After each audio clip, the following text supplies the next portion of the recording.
back. Made it to episode 3. Hell yeah. If you're listening, we appreciate it. And if you're not listening, You need to. you're not going to hear this shit anyway. How you been? I've been alright. Yeah. Just another day. Yeah. Got the studio reset back up here. Nice. Yeah, the audio is probably going to be the best so far. Yeah, I got the old AKG, the condenser mic out. It's a little bit warmer. Like a nice toasty heated jacket. Hell yeah. Just a reminder for everybody, like, subscribe, rate 5 stars, and then I want you to go back and unsubscribe and re-like it and resubscribe, and then unsubscribe and then resubscribe, because that boosts our numbers. Leave a review, even if we suck. I don't care. And if you need to reach out to us, you can find us at wickedparanormalteam@gmail.com. If you guys out there have any requests that you want us to talk about, or even if you have a haunted location that you want us to investigate, especially haunted locations like in the South, around Tennessee, Kentucky, we're always Alabama. Down. Yeah, we need more places to go. We got all this equipment and nothing to use it on. Well, we got some places lined up for next year, but hell yeah, it's always good to have more. Fuck yeah. Would you like to go first this time? Yeah, I think I'll call myself Jesus today and take the wheel.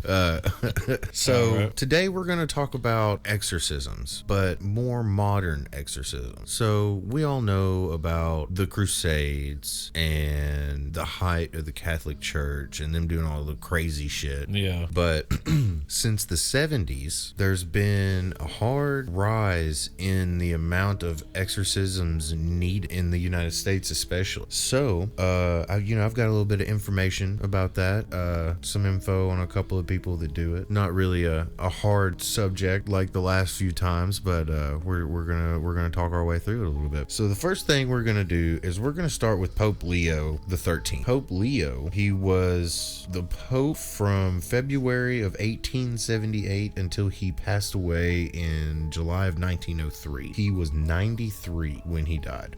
People did not fucking live that long. Like, he lived probably the equivalent of 2 lives at 93 years old. Yeah. People lived to be in their like mid 40s and called it. Yeah, if they were lucky. As if disease or something didn't take them. Yeah. So he was big on political sociology and making decisions based on faith. So he kind of, had a lot to do with that bullshit that we have going on now. He was born in Carpenedo Romano. It's near Rome. He was 6th of 7 children. He promoted Marian devotion, especially through like the rosary stuff. So it was very Mother Mary full of grace, the Hail Marys and all of that stuff that Catholics are pretty much known for. Yeah. In all movies now. He's the one that really doubled down on that. And he always claimed that it was a powerful antidote to the devil's attacks on the church, the family, and society. So it was like, Hail Mary full of grace. I don't know the words to this thing, but that's kind of how, like, when you see movies and whatnot with exorcisms in it, they always start with the Hail Marys. So that's where we're starting, is with the Pope. Well, where we have started. He was very influential in the practices that they use currently, like some of the prayers that they use and whatnot. He laid the groundwork for all of that. And in 2010, let's fast forward 100 years, the Catholic Church decided that they needed a place for modern priests, like modern to train to be exorcists, and they founded the Pope Leo the 13th Institute, which is in Milwaukee. So it's just up there in the fucking cold, let's go to Wisconsin. I wonder why they would choose Milwaukee. Cheese and devils, I guess. I don't know. I'm not so sure. It's such a random place. According to Bishop Thomas Paprock of the Diocese of Springfield, Illinois, which isn't too far from here. Yeah. These Catholic bishops were becoming more aware of these influx in all of these possessions, and apparently the way it was set up was that the law of the church required a bishop to give permission before a priest can do a major exorcism, but bishops didn't receive any formal training. So that's like pretty much having a boss that doesn't know how to do your job. They'd send these priests to do these exorcisms, and they weren't going too well because the priests may somewhat know what they're doing, but there's no checks and balances. You know, there's no bishops to be like, hey. So they basically need a bishop before they can do any kind of. Yeah, you got to run through the hierarchy. So, yeah, they founded the church, it was 2012, not 2010, to support, quote, the spiritual formation of priests to bring the light of Christ to dispel the devil. It started as a bunch of informal meetings at the request of the bishops wanting education and training, and it was also a response to Pope John Paul's II recommendation that every diocese appoint an exorcist. So that means every diocese in the United States is supposed to have an exorcist. So if you ever listen to professional football games in this area, there's a commercial always, you know, because he always says good, better, best. Never let it rest until your good is better and your better is best. Which is a great quote, and I like that. But it's the, you know, Roman Catholic Diocese of Nashville, and it's over 60 churches. So I would assume that that would mean there was one exorcist for the whole 60 churches. No. You know what you got? I was looking my at bad. I was looking at your notes here. My bad. So we're gonna go back in time a little bit. In 2005, there was a gentleman named Father Vincent Lampert who was ordained in 1991. And in 2005, he was appointed the exorcist for the Roman Catholic Archdiocese in Indianapolis. He trained under Father Harmon D. Philippus. He was in the same class as Father Gary Thomas, who is also a Vatican certified practicing exorcist, and Father Gary Thomas is the priest that the movie The Rite is based on. Oh, with Anthony Hopkins. Yeah, that was a good movie. Yeah, it's fucking wild. It is a really good movie, which is also based on a book, The Rite: The Making of Modern Exorcists. The Church of Central Indiana had always had a priest label like with an exorcist title, so he was just kind of the next one in line. Father Vincent Lampert. I guess it was his turn. Now, at that time in 2005, there were only 12 priests in the United States that were like, So there's only 12 that specialize in exorcism. Yeah, as of 2005. Wow. Now, yeah, because it's kind of like, I mean, back in medieval times, it was more taboo. Yeah. But even today, it's even more taboo. Because I know the church, like my dad is Catholic, and they don't really like talking about exorcisms. Yeah. Because it's kind of, like I said, taboo. Well, there's also different levels of exorcism and like possession and whatnot. So we'll get to that here in a little bit. So anyway, Father Lampert, he traveled to Rome and sat in over 40 exorcisms over the 3 months that he trained. Oh, wow. 40. I'm sure he's seen some shit then. Yeah, but also I think, you know, if you're at the Vatican in Rome and somebody needs an exorcism, like if they're close enough, they're probably just gonna come to you. Yeah. You know what I mean? So around that time, and over the next few years, 2005 to 2012, the increase in number of exorcisms was so much that they were getting backlogged for years on these exorcisms because there was only 12 priests, you know? Yeah, there had so many that they... Part of that, I'm sure, is media. Yeah. Though 2005, you think about 2005 to 2012, you've got social media starting up, and because 05 was around the time the old book face came around. Yes, the Book of Faces. The Book of Faces. They claim part of the reason, a big part of the reason though, is people involved in satanic rituals and opening themselves up to evil. But I think that's just a byproduct of like coming out of the 90s, dog. Yeah. The old satanic panic. Well, you got that, but like, you know, when you coming out of the 90s, there was so much coke. You know, especially during the 80s. Yeah, 80s and 90s, and then you hit the turn of the century and technology kind of took over for drugs. Yeah. You know, that's really what people are addicted to, their technology now, not cocaine and fucking crack. Well, I mean, they're still addicted to that shit, but it'll kill you now. Everybody now is addicted to ones and zeros. Quote from Father Lampert: the problem isn't that the devil has upped his game, but more people are willing to play it. And he pointed to rampant pornography, illegal drug use, and the occult. Quote, where there is demonic activity, there's always an entry point. If you're sinning, the devil's winning. That's why I don't really smoke vape pens. Well, maybe don't rip it so hard next time. Yeah. Don't preheat it before you rip it. Just rip it. Preheat it like that. You get extra fucked. Yeah, I hurt my feelings. Sean had to remember how to breathe. Yeah.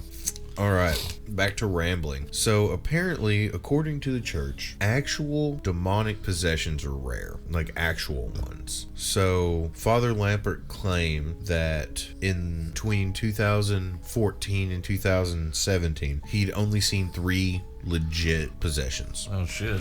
But there's also infestation, vexation, and obsession. Yeah. All right, we're gonna go through those a little bit. Well, they also come and cleanse the house too, don't they? Like if it's That you got to, dude. Yeah. You don't need a demon coming out of you and sticking in your fucking remote, and then the next time you go to put your remote in your asshole, the fucking demon comes right back.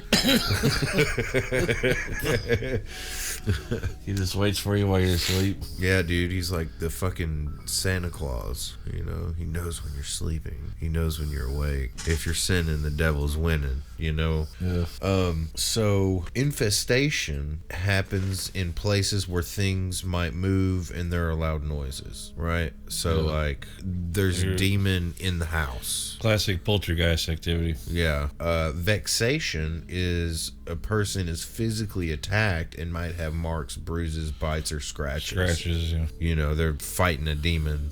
Sleep demons, I would say, are probably vexation style or like succubi, incubi. Yeah. And then demonic obsession involves mental attacks, such as persistent thoughts of evil racing through your mind. You know, Son of Sam shit. Yeah. You know, my fucking neighbor's dog made me kill all them people. God was talking through my neighbor's dog or whatever. It's like Fido told me to do it. Now there's almost 60 exorcists in the United States. Damn. Yeah. That's quite a bit just for the U.S. I thought that would be less, actually. Yeah, it's actually quite a bit more. Okay, so let's go back to the school for a little bit. Right? John Esseff, the president of the Institute, this is just a little fun fact. He's been a priest for 63 years, right? Yeah. He was the exorcist in the Diocese of Scranton, Pennsylvania, where the office is based. Oh, shit. So, you know, do you think Dwight might have been possessed at some point? I mean, it's a possibility. Yeah, you're right. I didn't watch The Office either. Anyway, You never know. he gives talks about exorcisms and deliverance. So you know the dude's just standing up there pretty much doing what we're doing. Yeah. And rambling and just fucking inflating his own ego. As the acceptance of sin has increased, so too has demonic activity. Look, they've all said the same shit, you know? Yeah. People are sinning more, so more demons are coming. Also, if you think about it, there's just more fucking people. Yeah, we've been populating like rabbits. So. Bad. Thanos was right. Yeah.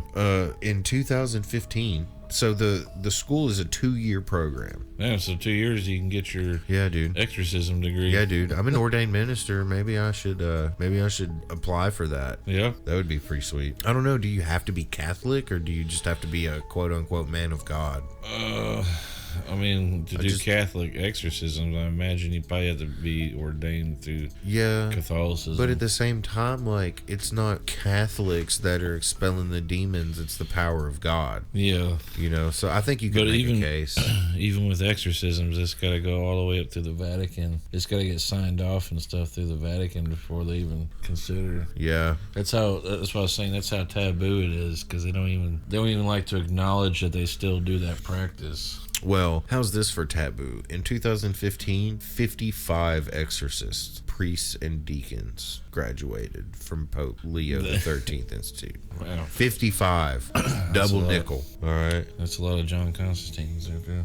The training involves 10-day sessions given at Mundelein Seminary in the Archdiocese of Chicago twice a year for 2 years. Oh, so really it's only 40 days because it's 10 days twice a year for 2 years. Oh, so it's like 4 meetings. Yeah. Pretty much, they probably just get a hotel and send in their hotel room. I imagine you have to go through Catholicism, ordained and all that good stuff through Catholic Church. Well, see, the dude quotes right here, the only thing that can overcome Satan is Jesus. This is the president of the school. He overcomes the kingdom of evil with light, and every priest represents Jesus. The devil does not see the priest, he sees Jesus. So, by that logic, if you're just a man of God who worships Jesus, you should be able to get. Oh yeah, I mean anybody can. You're basically preaching the word. You know what I mean? So Yeah. you're channeling, divinity through yourself. But you have to be somebody strong in your own spiritual mindset, because evil, it's going to try to play tricks on you. It's going to make you doubt yourself. Yeah. And then that's how it's going to get into your head and shit. You know what I mean? Yeah. Try to take over you. Yeah. Have you ever read Salem's Lot or watched Salem's Lot, the Stephen King, about the vampire? Oh, yeah. Yeah, I've read that a long time ago, though. I'm trying to remember. Father Callahan, loses his faith, I guess, or whatever, the cross, stops working.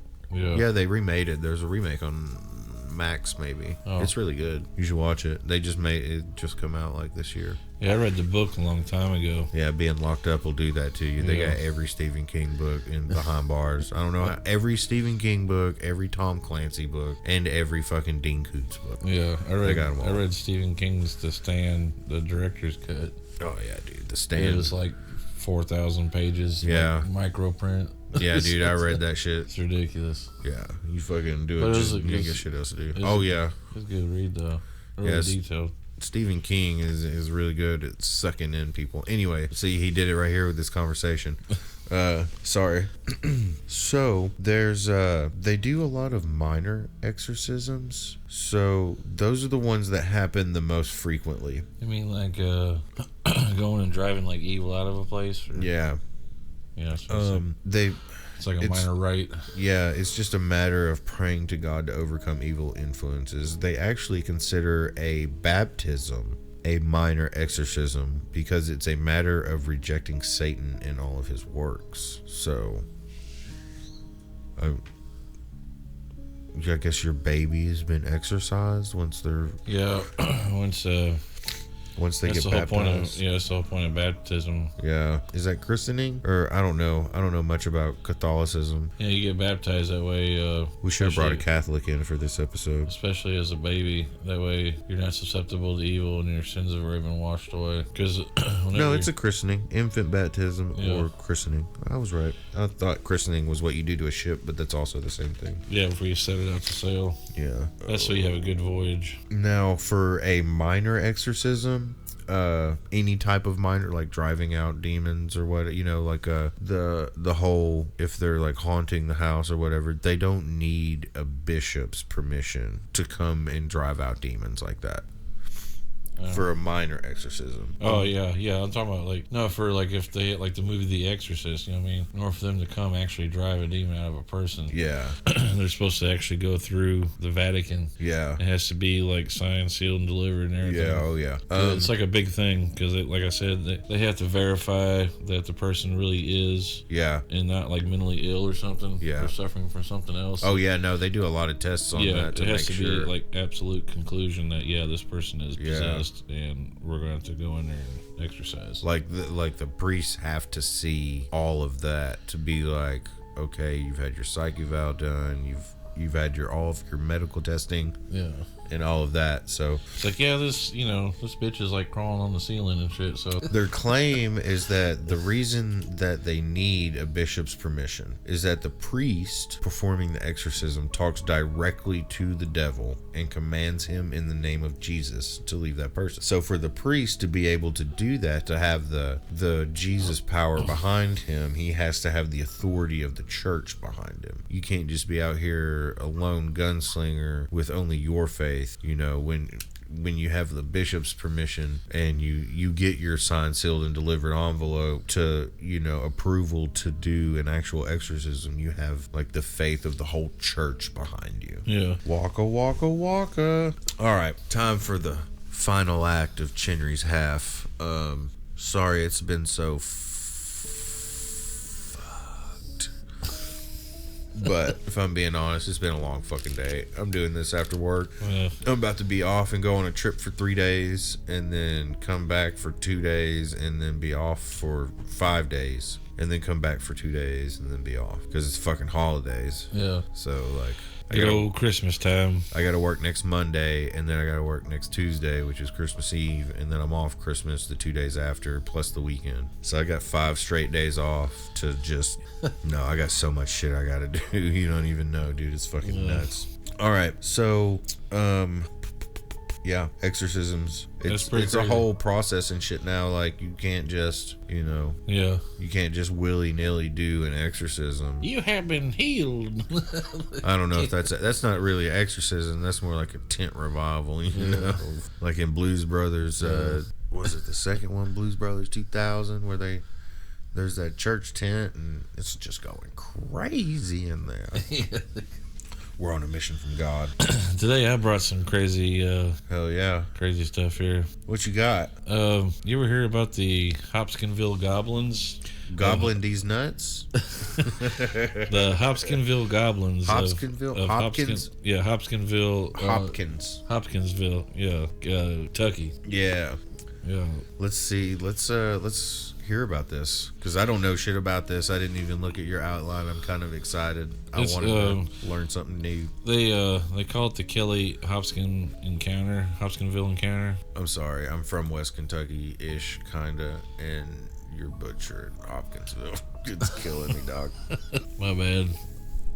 That's that Tennessee slang in me, I guess. Yeah, I brought the Kelly Hopkinsville. Is that how you pronounce it? Hopkinsville? Is it Hopkins, like Anthony Hopkins. Oh, Anthony Hopkins. Yeah, Hopkinsville. Hopkinsville. Anyway, it's in Hopkinsville, Kentucky, or also called the Kelly Green Man case. Kelly Green Man? Yeah, the Kelly Green Man case. It occurred near the communities of Kelly and Hopkinsville in Christian County, Kentucky. Yeah.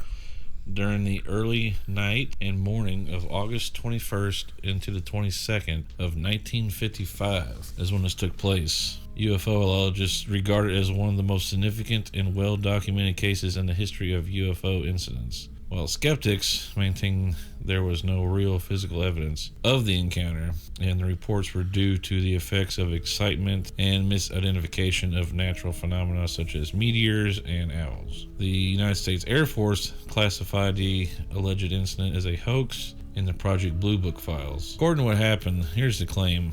On the evening of August 21st, 1955, 5 adults, 7 children arrived at the police station there, claiming that the small alien creatures from the spaceship were attacking their farmhouse and that they had been holding them off with gunfire for nearly 4 hours. Damn. On their farm. To the adults, Elmer Sutton and Billy Ray Taylor. That's some straight up Kentucky names right there. Yeah, no shit. Billy Ray!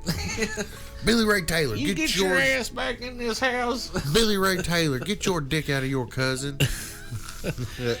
They claimed that they had been shooting a few short, dark figures who repeatedly popped up at the doorway or peered into the windows. That's creepy. The Kentucky New Era, the first paper to report this incident, amplified the number to 12 to 15, and that number continued to be reported. Gotta sell papers. Yeah, so they made it more of a mountain out of a molehill. But concerned about the possible gun battle between local citizens, 4 city police officers, 5 state troopers, and 3 deputy sheriffs, and 4 military police officers from the nearby United States Fort Campbell drove to the Sutton farmhouse located near the town of Kelly in Christian County. Their search yielded nothing apart from the evidence of gunfire and holes in the windows and door screens made by the firearms. Wait. I'm sorry. Let me go back. What year was this? This took place in 1955. 1955. August 21st. Okay, sorry. Go back. You can continue. I apologize. Residents of the farmhouse included Glenna Langford, her children Lonnie, Charlton, and Mary, 2 sons from the previous marriage, Elmer Lucky Sutton, and John Carly or J.C. Sutton, their respective wives Vera and Aline, Aline's brother O.P. Baker, and Billy Ray Taylor and his wife June. Both Taylors, Lucky and Vera Sutton, were reportedly carnival workers who were visiting the farmhouse. Whoa. Carnies? They're carnies. Yeah, those 2 were carnies. Carnies. They were visiting the farmhouse. Well, okay, that's your first red flag. Right there. The only thing worse than hippies is carnies, dog. Yeah, they're some strange bunch. Cool to hang out with. Never follow them to a second location. The next day, the neighbors told 2 officers that the families had packed it up and left after claiming the creatures had returned about 3:30 in the morning. Now, it hit the news, the press coverage. The family claims received widespread coverage in the local and national press. Early articles did not refer to little green men, The color was later added to some newspaper stories. Estimates of the size and the alleged creatures varied from 2 to 4 feet, or 61 to 122 centimeters. The details, such as large pointed ears, claw-like hands, eyes that glowed yellow, and spiny little legs, later appeared in various media. Ufologist Jerome Clark writes that supposed creatures floated through the trees and the sounds of bullets striking them resembled bullets striking a metal bucket. Clark describes an odd luminous patch along a fence where the beings had been shot, and in the woods beyond, a green light whose source could not be determined. However, the description was consistent with foxfire, a bioluminescent fungus on decaying wood. Clark also wrote the investigations by police, Air Force officers from nearby Fort Campbell, and civilian ufologists found no evidence of a hoax. However, Brian Dunning reported the claim that the Air Force investigators showed up the next day at Mrs. Langford's house has been published to a number of times by later authors, but I could find no evidence of this. Dunning also observed the 4 military police who accompanied the police officers on the night of the event were from the Army base, not from Air Force base. So there's a lot of speculations of what's been going on. I don't even know where the nearest Air Force base would be to there. Some ufologists compare the alleged creatures to gremlins, which have also been referred to as the Hopkinsville Goblins in popular culture. The case is distinguished by a duration and also a number of witnesses invoked. Project Blue Book listed the case as a hoax with no further comment. Now, just no proof. Yeah, there's no proof. I mean, there is apparently what happened, like these little guys were coming up out of their mine shaft, because they had a mine shaft, because this is up in Kentucky and everybody's got mine shafts up in the hills and hollers, which goes back to what I was talking about on the 37th parallel. There could be mines that lead down deep enough to where it could go into the Mammoth Cave system, and hell, they could have a freaking base down there this whole time. Yeah, that's fair. You know what I mean? Yeah, it's pretty wild. So there's no telling. I mean, they could pop out, miles and miles and miles of uncharted. Yeah, I mean, we already got them coming out of the ocean over here in fucking New Jersey. Shit, we should do a ghost hunt up there at fucking Mammoth Cave. Yeah, be a good one. But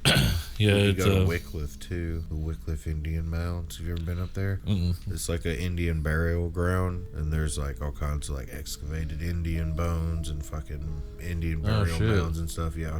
Oh shit. I went with school or something when I was a kid. In the late 1970s, old Steven Spielberg used the event as a basis for Night Skies, an unproduced science fiction horror film. In 1986... Unproduced? So like it never got made? Yeah.